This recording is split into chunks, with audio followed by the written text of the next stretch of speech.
warahmatullahi wabarakatuh. Sebelumnya kakak mau bilang terima kasih kepada adik-adik semua yang udah mau hadir di acara konseling kala ini. Terima kasih ya semua. Iya kak. Dimana ini merupakan tugas dari perkuliahan kakak. Jadi makasih banyak. Sama-sama kak. Jadi sebelum kita membahas lebih dalam, ada baiknya kita berdoa untuk memperlancar acara kita ini. Doa dimulai dalam hati aja.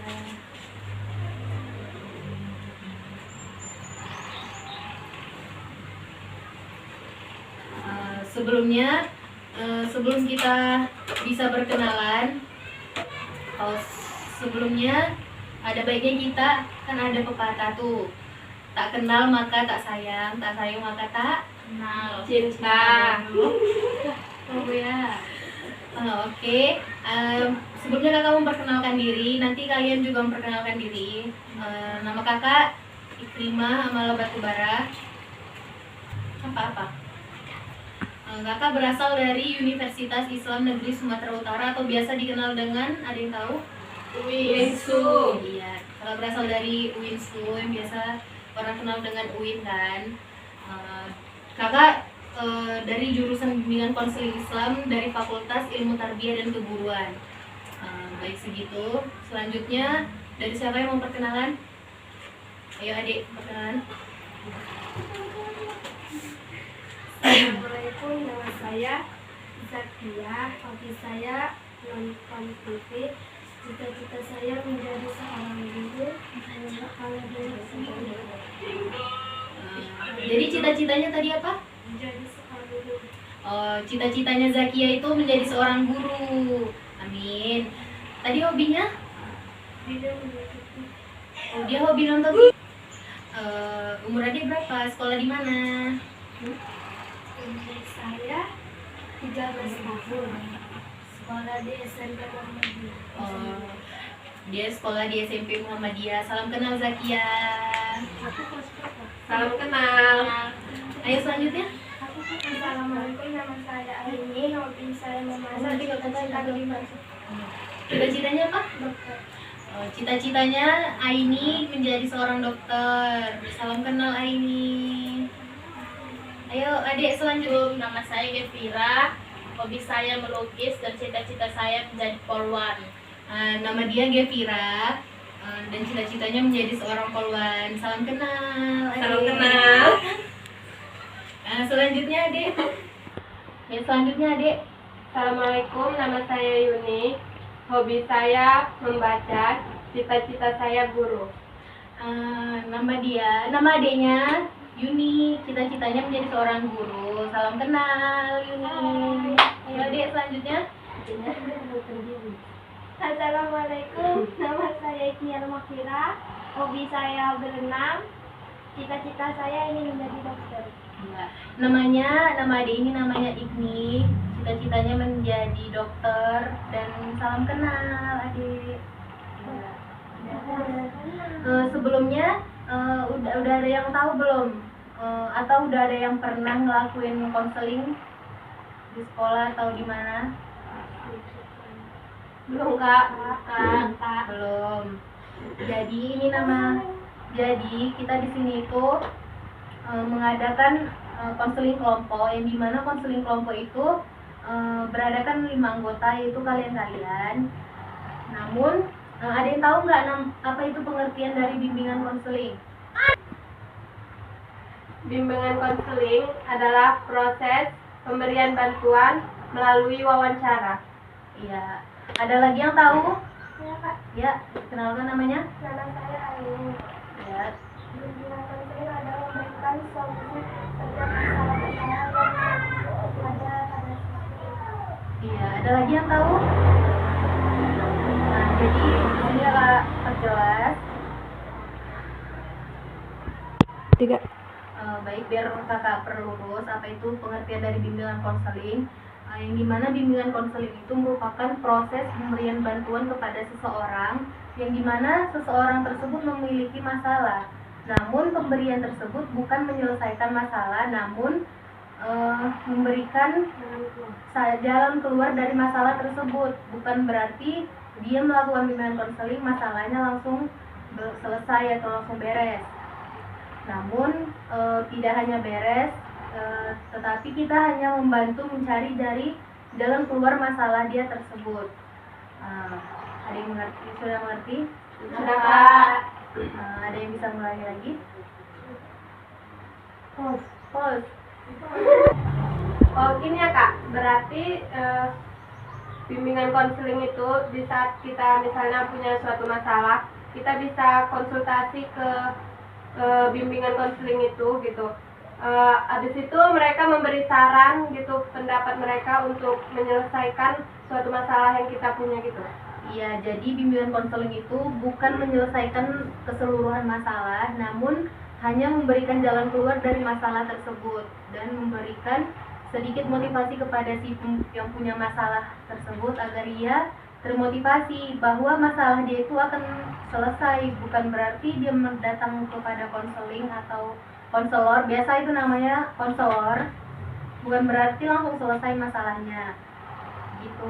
Paham kan adik-adik? Paham, Kak. Namun kemudian ada yang tahu nggak manfaat dari bimbingan konseling? Ada yang tahu? Iya. Ya, kepada Gezira, Manfaatnya meningkatkan kepercayaan diri. ya ada, kita mempelajari bimbingan konseling, kita itu bisa meningkatkan kepercayaan diri kita. Jadi yang tadinya malu-malu jadinya lebih percaya diri. Ayo selanjutnya. Ayo Zakia. Manfaat konseling memperoleh balikan yang cepat dari anggota kelompok dan pengunjung kelompok. Iya, itu maksudnya manfaatnya seperti kita yang sama-sama saikkan kakak nanti kasih kalian Manfaat konseling memperoleh balikan yang cepat dari anggota kelompok dan pengunjung kelompok. ya, jadi maksud yang dikatakan Zakia itu yang dimana kan ini kita acara konseling kelompok, terus kakak kasihlah arahan yang dari yang kakak bilang, namun kalian merespon dari arahan yang kakak bilang, maksudnya kayak gitu, paham kan? Paham. Selanjutnya ada yang tahu? Ya, ayo ini. Konseling dapat melupakan hal-hal yang penting bagi dirinya. Iya, jadi maksudnya dari yang dibilang Kak Eki ini, konseling itu jadi maksud dari perkataan Kak Igni itu, konseling dapat memberikan hal-hal yang penting seperti itu kan, kurang lebih. Jadi maksudnya itu yang dimana konseling memberikan pendapat yang menurut dia itu cocok dalam hatinya. Maksudnya kayak beberapa perkataan dari konseling itu ada yang menyangkut dari permasalahan dia, terus perkataannya seperti itu. Ada dipahamkan? Paham Kak. Selanjutnya ada yang tahu? Ya, adik silakan. Mengidentifikasi bersama orang lain yang memiliki permasalahan yang sama. Ya. Jadi maksudnya itu misalkan adik Aini dan Zakia ini mempunyai masalah yang sama, namun Aininya yang mengatakan kepada konseling itu dia yang mempunyai masalah. Namun karena permasalahan mereka berdua sama, Zakia tidak perlu konsultasi kepada konseling tersebut, namun dia dapat mengambil hikmah dari pelajaran yang dia dengar dari masalah si Aini. Begitu, mengerti kan? Mengerti, Kak. Ya. Kemudian ada yang tahu asas dari bimbingan konseling belum? Ayo, ada yang tahu? Saya, Kak. Ya, adik Gezira. Asas kesukarelaan. Iya. Ada berapa emang asas dari konseling? 5. Ya. Dari 5 itu, yang pertama ada asas kesukarelaan, yang kedua, Saya Kak, ya, asas kerahasiaan. iya, yang ketiga, Asas kenormatikan. iya, yang keempat, Asas kegiatan. iya, asas kegiatan, yang kelima, Asas keterbukaan. iya, asas keterbukaan. Dari asas-asas tersebut dalam bimbingan konseling itu harus ada, karena yang dimana ada yang tahu nggak apa itu asas keterbukaan? Asas keterbukaan dari anggota kelompok sangat diperlukan karena dengan asas ini tidak Asas keterbukaan dari anggota kelompok sangat diperlukan sekali, karena jika keterbukaan ini tidak muncul maka akan terdapat raguan atau kekhawatiran dari anggota. Ya, jadi itu maksudnya keterbukaan yang dimana dari bimbingan konseling itu tidak ada paksaan untuk melakukan kalian konsultasi. Misal kalian punya masalah dan kakak tidak berhak bertanya atau memaksa kalian, apa masalahmu dek, sini cerita gitu. Maksudnya kalian itu dengan sukarela bercerita kepada kami, bukan berarti kami harus memaksa kalian harus bercerita segala hal, tetapi yang penting bagi kalian dan yang harus kalian katakan itu yang menurut hati kalian itu udah tidak sanggup kalian menahannya, kalian bisa konsultasi kepada konselor gitu, tidak dengan paksaan maksudnya. Jadi terbuka, semua harus terbuka, dan dimana konselor itu juga harus mempunyai yang namanya itu asas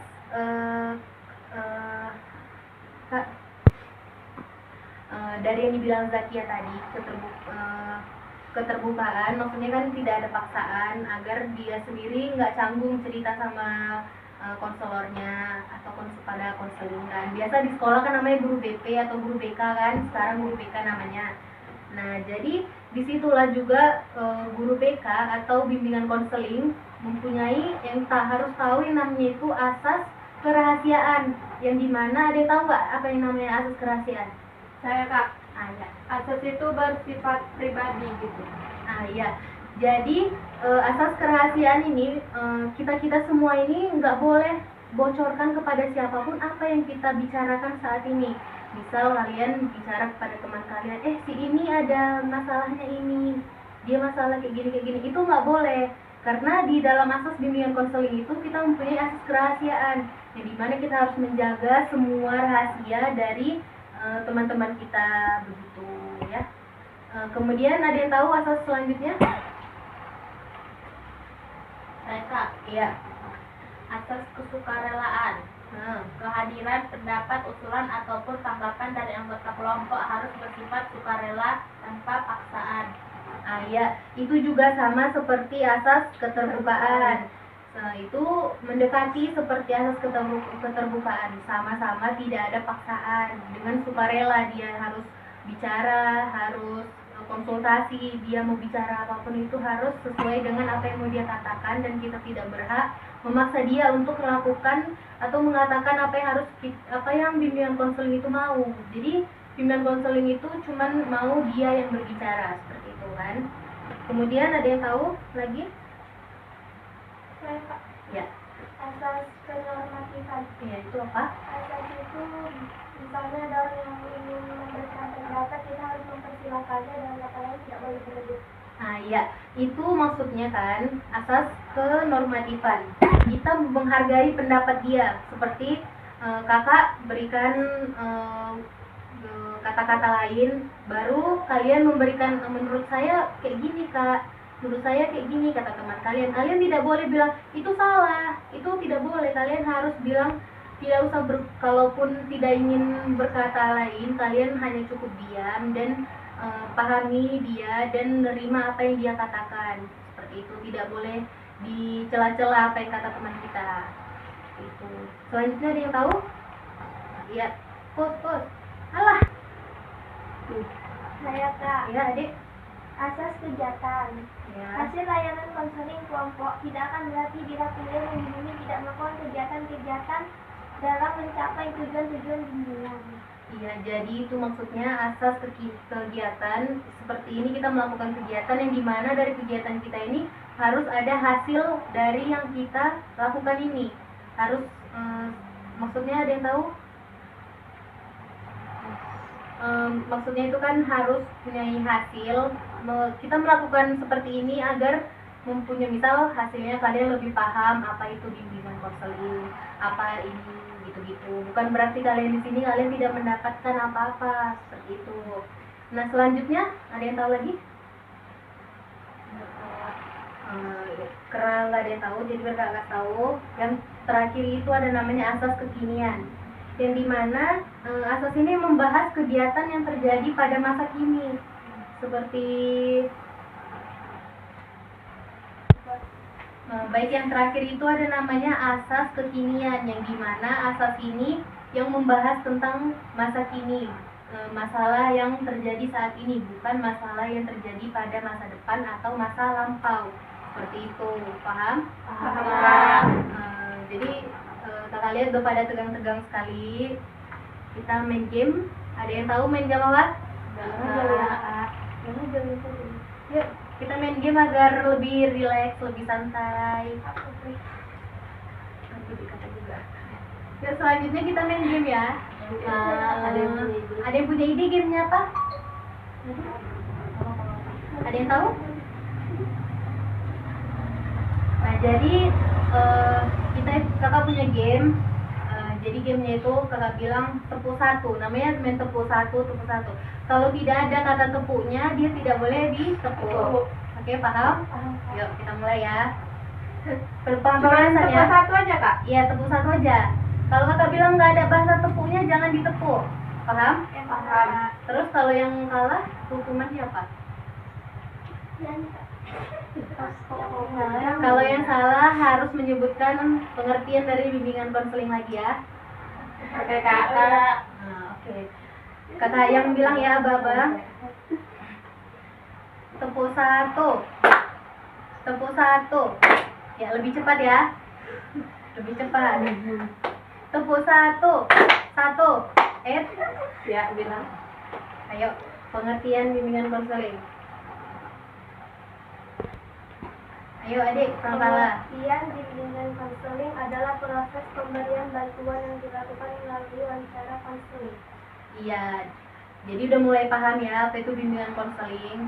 Jadi adik-adik nggak boleh mengenal seorang guru BK itu sebagai seorang satpam sekolah, jadi ibu tiri di sekolah, jadi mak lampir. Kan sering tuh guru BK itu dibilang kayak gitu kan, serem-serem. Guru BK itu kerjaannya bukan mukul orang, marah-marah, itu nggak kerjaan guru BK. Karena guru BK itu hanya mendidik seorang anak menjadi lebih baik, bukan dengan kekerasan. Namun ada di beberapa sekolah yang guru BK-nya itu mau mukul, marah-marah. Namun bukan seperti itu guru BK yang kakak pelajari selama kakak kuliah kan. Guru BK itu hanya mendidik, tidak dengan marah-marah. Namun di sini kakak ingin memperjelas guru BK itu bukan merupakan satpam sekolah atau polisi sekolah, ya kan?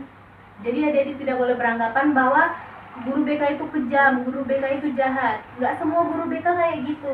Yang bilang kayak gitu hanya guru BK yang bekerja di sekolah-sekolah namun bukan jurusannya. Kan banyak tuh kan yang kayak gitu, bukan jurusannya tapi dia masuk menjadi guru BK karena dia di sekolah itu tidak punya guru BK.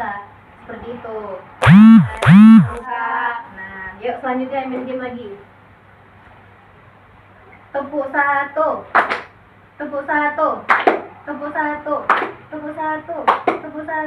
Lebih kencang lah. Jangan malu-malu. Relax. Gini tangannya. Biar jangan kita lagi tangan. Coba kita ya. Lebih ini ya, lebih kencang ya. Tepuk satu. Iya, pintar. Mulai fokus. Udah mulai panas kan? Ya, Kak. Iya, Kak. Iya.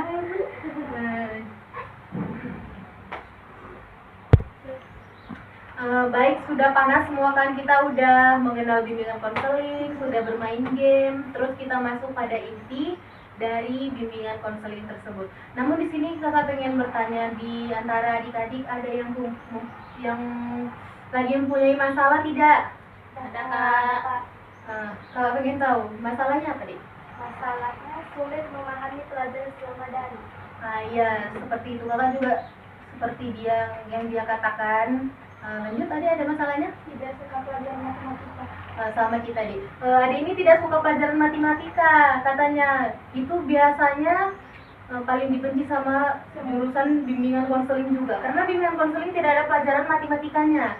Jadi kakak pas sekali menghindari dari matematika tersebut. Namun, ayo adik selanjutnya. Ada masalahnya? Ada, Kak. Ekonomi keluarga akibat pandemi. Nah iya, itu masalah keluarga kan.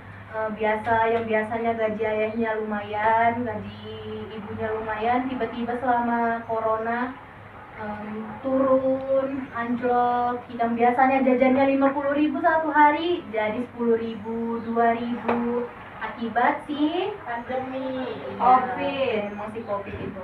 Ayo adik, ada masalahnya? Saya Kak, Iya. akibat dari belajar daring, saya itu kurang mengenal lingkungan sekolah saya, mengenal teman-teman, bahkan pelajaran yang sedang dipelajari. Nah iya, itu selama daring itu memang seperti itu karena kakak juga mengalaminya, dan di mana kakak juga mengalami itu dan mengenal lingkungan sekolah hanya 1 semester di sekolah. Seperti itu. Saya bahkan tidak mengenalnya Kak.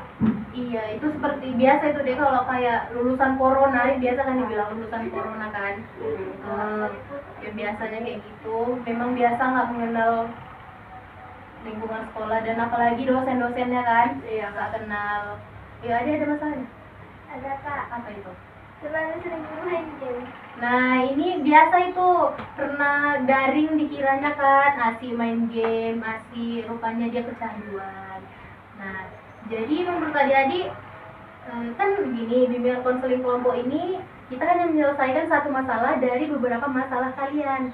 Menurut kalian masalah siapa yang mau kalian selesaikan? Iya kak. Iya kak. Nah kebanyakan kan karena kita semua belajar daring, kita selesaikanlah dari masalah si Ade Zakia ini.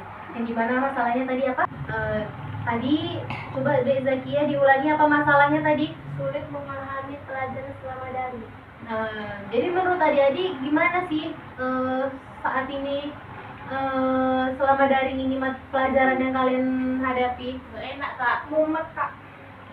Nggak bisa dipahami. Pusing, ngantuk ya, ngantuk. Banyak memang kendala yang kita alami, tapi diantara itu kan juga ada manfaatnya kan. Ada kak. Saat dari kita melaksanakan sekolah online atau daring, iya bisa rebahan. Ada yang tahu lagi nggak? Bisa Sambil makan gitu. Iya, sambil makan, sambil main game, Iya kak. ya kan? kalau jawabannya nggak tahu bisa nengok Google. Jawaban nggak tahu bisa nengok Mbah Google. Jadi pinter karena Jadi pinter Mbah bohong. Google. Iya. Ada yang tahu juga nggak dampak negatifnya? Lagi ujian dipanggil. Iya, itu bisa sering terjadi. Kakak juga kalau lagi sering disuruh-suruh. Ya, kendala paket Kak tiap bulan. Iya, paket. kuota tiap bulan. Uang jajan berkurang. Nggak punya teman. Banyak kan? Nah, selanjutnya ada yang tahu nggak apa manfaat ya? Ada yang tahu nggak gimana cara meningkatkan belajar selama daring? Saya Kak Ya, mengelola waktu dengan baik. ya kita harus membuat schedule. Misal waktunya sekolah, waktunya ngegame, waktunya pacaran sama doinya. Ada yang punya pacaran nggak? Nggak ada, Kak. Kak. Jomblo sama kita. Bohong ya Dik. Terus itu ada yang tahu lagi? Saya kak. Iya. Carilah tempat yang nyaman. Iya, jangan kita daring di atas tempat tidur, itu nggak akan fokus. Karena sedikit-sedikit bisa rebahan, bisa ini, bisa itu. Itu harus diganti tempatnya, seperti mencari tempat yang terbuka, misal di luar rumah, kayak gitu. Tempat yang sepi, kayak gitu. Selanjutnya ada yang tahu? Ayah, Zakia? Jaga kebersihan. Ayah, jangan pula sekolah daring meskipun daring kita nggak mandi ya kan? Harus mandi. Jadi harus mandi biar gairah untuk belajarnya itu lebih enak, lebih santai, lebih rileks gitu kan. Ada lagi? Saya kak. Ayah siapkan perangkat yang dibutuhkan. Nah iya, jangan pula karena kita sekolah daring itu kita nggak punya pulpen. Jadi kita itu harus mempunyai kebutuhan kayak kita harus punya buku, pulpen. Jangan karena daring kita nggak punya. Di mana-mana kita catat di handphone, kita catat. Karena yang kita catat di handphone itu nggak akan berguna. Suatu saat akan hilang filenya, akan ini. Karena kalau lebih ditulis, lebih nyaman, lebih bisa kita pahami seperti itu. Jadi dari semua saran yang kalian katakan, semua itu benar. Apakah semua udah paham? Sudah Kak. Dek Zakia, jadi dari saran teman-temannya itu harus diterapkan di rumahnya biar biar niat belajar selama daring itu bisa optimal seperti kita sekolah biasa seperti itu. Dan terus karena sudah selesai, jadi kakak mau tahu kesimpulan dari yang ada di tahu selama kita melakukan ini. Ada yang tahu kesimpulannya? Saya Kak. Iya.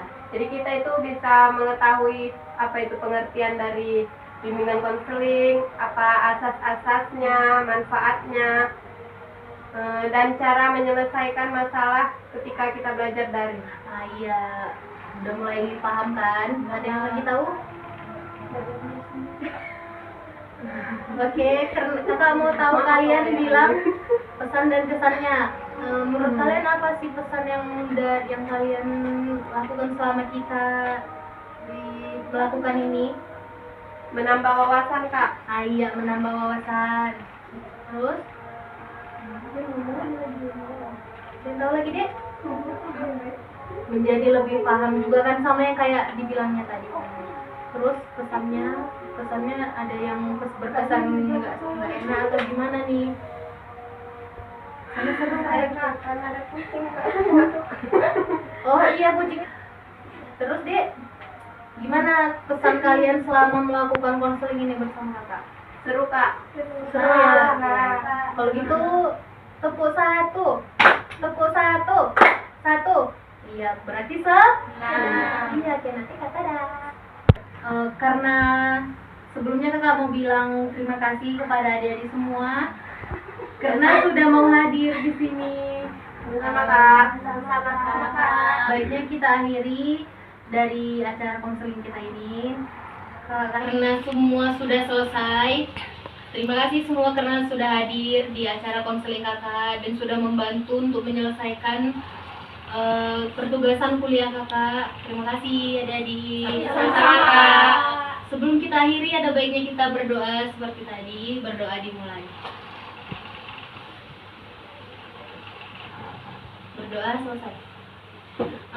Mungkin hanya sekian. Sebelumnya kalian sudah membantu kakak dan kakak akhiri. Wabillahi taufiq wal hidayah. Wassalamualaikum warahmatullahi wabarakatuh. Waalaikumsalam warahmatullahi wabarakatuh.